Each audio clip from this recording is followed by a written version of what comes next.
اور یہ چیزیں سیکھنے سمجھنے کی ہیں، اس کے لیے روزانہ اپنے گھر میں تعلیم کریں، جس میں صحابہ کی صحابیات کی مبارک زندگی ہیں، حضور علیہ الصلوۃ والسلام کے مبارک ارشادات ہیں، اللہ کے کلام کی آیات، اس کا ترجمہ اور اس کی مختصر تفسیر ہیں، جس میں نماز کی، روزوں کی، زکوٰۃ کی، حج کی اور دیگر معاملات اور معاشرت سے متعلق بہت سارے ابواب ہیں۔ یہ آسان کتابیں ہیں جس کو اپنے گھر میں روزانہ پڑھیں،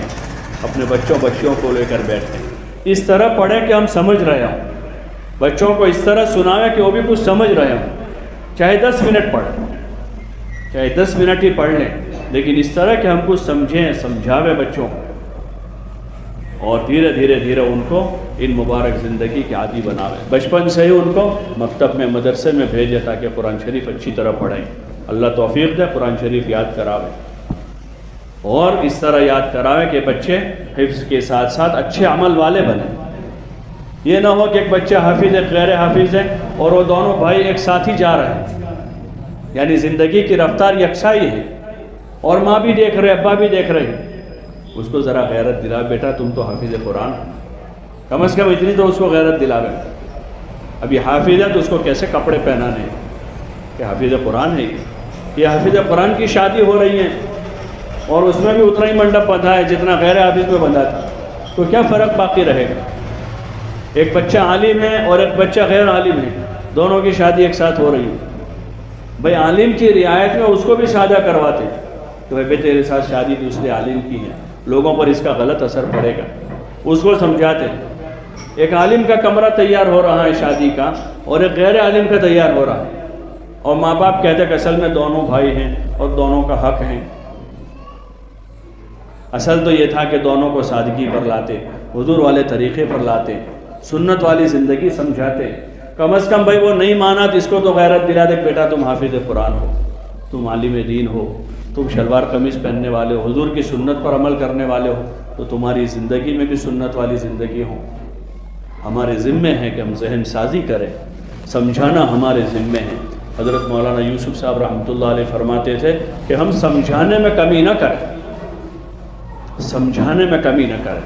سمجھاویں، اور پھر دعا مانگے، اس لیے کہ دل اللہ کے ہاتھ میں ہے، دل ہمارے ہاتھ میں نہیں ہے۔ سمجھا کر پھر دعا کریں گے کہ اللہ تو ہی توفیق دے دے، تو ہی سچی سمجھ دے دے، صحیح سمجھ دے دے، تو پھر ماں باپ کی دعائیں جو ہیں وہ قبول ہوتی ہیں۔ اپنی اولاد کے حق میں زیادہ قبول ہونے والی دعا ماں باپ کی دعا ہے، ان کے حق میں دعائیں مانگیں، ان کی ہدایت کے لیے اور ان کی صحیح زندگی کے لیے دعا مانگیں، ان کو نفع والا علم ملے اس کے لیے دعا مانگیں، تو پھر انشاءاللہ اللہ بہت بڑا دینے والا ہے۔ اور بھی جو حاجتیں ضرورتیں ہیں وہ دعا کے راستے سے اللہ سے مانگیں۔ روزی روٹی میں کمی ہے تو اللہ سے کریں، لوگوں کے سامنے نہ روئے، کوئی ہماری حاجت نہیں پوری کرے گا۔ اللہ کے سامنے 2 رکعت پڑھ کے اللہ سے کہیں کہ اللہ روزی روٹی میں تنگی ہیں دور کر دے، گھر کی تنگی ہے یا اللہ ہماری اس تنگی کو دور کر دے، اور کوئی چیز ہے اللہ کے غیر کی طرف نہ جا، چاہے کوئی کچھ بھی کہے، اللہ کے سوا دوسرا کوئی دینے والا نہیں، وہی ایک اکیلا ہے۔ کوئی بیماری سیماری ہے ٹھیک ہے، ہم علاج جو ہے وہ سنت ہے اس وجہ سے کر رہے ہیں، باقی شفا دینے والا تو اللہ ہے، اس لیے حلال طریقے پر علاج کریں، ناجائز چیز میں اللہ نے شفا نہیں رکھی ہے۔ عائشہ رضی اللہ عنہ فرماتی ہے کہ حرام میں اللہ نے شفا نہیں رکھی، چاہے کتنی بڑی بیماری ہو، اللہ کے وہاں سے دیر ہے شفا میں، اس لیے شفا نہیں آ رہی، جس دن اللہ چاہے گا شفا دے دے گا۔ جیسے بخار دور کرنا اللہ کے لیے آسان ہے، ایسے کینسر دور کرنا بھی خدا کے لیے آسان ہے۔ وہ چاہے تو کسی کو بخار دے کے مار دے، اور چاہے تو کسی کو کینسر میں بھی 20 سال زندگی دے دے، تو اس لیے حرام اسباب اختیار نہ کریں، ہاں حرام راستوں پر نہ جاویں۔ حضور صلی اللہ علیہ وسلم نے قرآن حدیث میں دعائیں بتائی ہے، تھانوی رحمۃ اللہ علیہ نے مستقل کتاب لکھی اعمال قرآنی، اس میں وہ دعائیں بتائی، سر کے درد میں کیا پڑھیں، روزی میں تنگی ہو تو کیا دعا پڑھیں، قرآن کی کون سی آیت ہے، لا علاج بیماری ہے تو کون سی دعا پڑھیں، جین بھوت آیا تو کیا کرنے کا، کیا پڑھنے کا، سب ہمارے پاس گھر میں دوا موجود ہے، گھر میں دوا موجود ہے۔ ادھر ادھر کے چکر نہ کاٹے زیادہ، اور اپنا ایمان خراب نہ کریں، اللہ پر یقین کریں کہ شفا دینے والا اللہ ہے، اور اللہ دعاؤں سے کام بناتا ہے۔ ہم اللہ سے اپنا تعلق بنا کر خدا سے دعا کریں گے، اپنے بیماروں کا صدقے سے علاج کرو، حدیث میں آتا ہے کہ صدقہ دیں گے اور پھر نہیں ہو رہا ہے تو اب انتظار میں رہیں گے کہ اللہ آج نہیں تو کل شفا دے دے گا.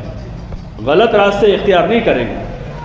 ناجائز راستوں پر نہیں جائیں گے. ہمارے صدقے اور دعا کے بعد بھی اگر کام نہیں ہو رہا ہے تو اللہ کے وہاں سے کوئی مصلحت ہے, اللہ کے وہاں سے کوئی مصلحت ہے, تو ہم اللہ سے انتظار میں رہیں گے کہ اللہ آج نہیں تو کل اچھا کرے گا. اس امید پر رہیں گے, باقی کوئی غلط راستہ اختیار نہ کریں.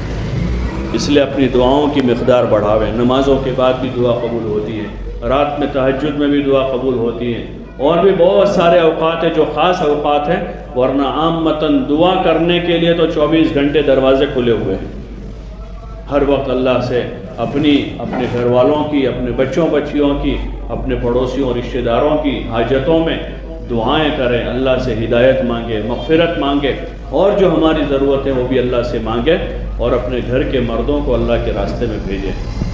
مسجدوں میں بھی مقام پر کام ہوتے ہیں تو اپنے جوان بچوں کو, گھر کے مردوں کو دین کی محنت میں مشغول کریں. وہ دین کے کام میں لگیں گے تو اور زیادہ اللہ کی رحمتیں اترے گی, ان کی زندگیوں میں دین آئے گا اور دنیا میں وہ دین زندہ ہونے کا ذریعہ بنے گا. محلوں میں ہفتہ واری تعلیم ہوتی ہے سب جگہ پر,